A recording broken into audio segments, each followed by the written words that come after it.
Red কার্পেটে হাঁটার সময় নারী তারকা সাবিহা হঠাৎ অ্যান্টি ফ্যানদের হামলার শিকার হলো। চরম মুহূর্তে তাকে বাঁচাতে ঠিক সময় হাজির হলো তার দেহরক্ষী ইমরান। অ্যান্টি ফ্যানটি আমার লুকিয়ে হামলার চেষ্টা করতেই ইমরান তাকে লাথি মেরে সরিয়ে দিল।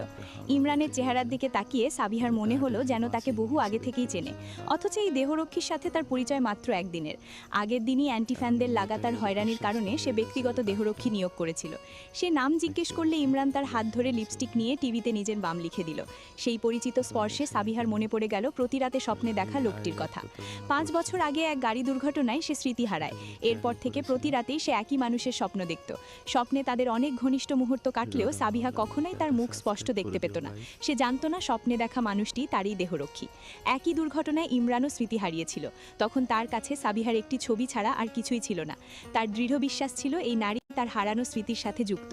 সাবিহাকে তারকা হিসেবে জানার পর সে বন্ধুর মাধ্যমে ভুয়ো পরিচয় বানিয়ে সফলভাবে তার দেহরক্ষী